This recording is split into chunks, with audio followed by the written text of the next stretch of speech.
Imaginez qu'un jour, vous faites le choix de vous reconvertir et de vous orienter vers un métier qui vous a toujours passionné. Un matin, vous voyez sur le web que les inscriptions pour un concours d'attaché d'administration allaient bientôt être closes. Vous vous inscrivez un peu comme ça, par hasard. Vous préparez ce concours seul, à votre façon. Et vous le réussissez. Ça y est, vous y êtes.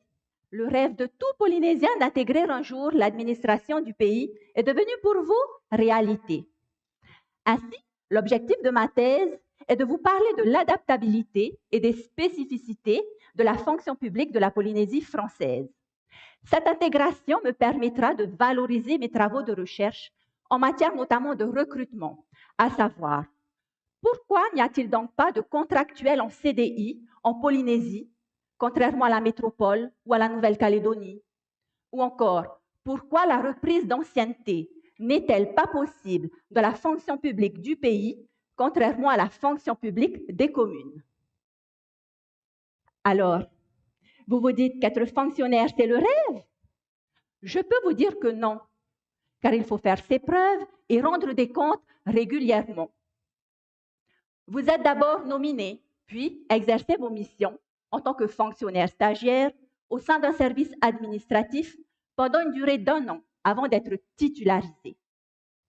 Fraîchement arrivé, vous avez mis du temps à comprendre qui faisait quoi. Il y a tellement de bureaux et de cellules dans ce service. Au début, vous ne comprenez rien, car tous vos collègues ne parlent qu'en abréviation. Mais vous vous acclimatez vite au jargon et aux autres spécificités. Les jours qui suivent, vous avez l'impression de vivre dans un tourbillon. Il faut savoir qu'avec les mouvements politiques, les fonctionnaires vivent énormément de changements dans leur quotidien. C'est un univers que vous ne connaissez pas du tout. Vous apprenez qu'on n'envoie pas son courrier comme ça, comme une lettre à la poste. La procédure veut que le courrier soit remis dans une sorte de grand trieur rigide appelé le parapheur. Le courrier remonte le circuit puis redescend avec la signature de votre chef de service. Et s'il y a des loupés, le courrier fera l'aller-retour plusieurs fois. Et oui, dans la fonction publique, tout est cadré et structuré selon des procédures préétablies. On a tous cette image du fonctionnaire qui se la coule douce. Et pourtant, vous avez rencontré des agents passionnés et passionnants. Vous avez travaillé avec des chargés de mission qui ne comptaient pas leurs heures, car ce sont bien souvent des postes qui demandent de la disponibilité et de la polyvalence.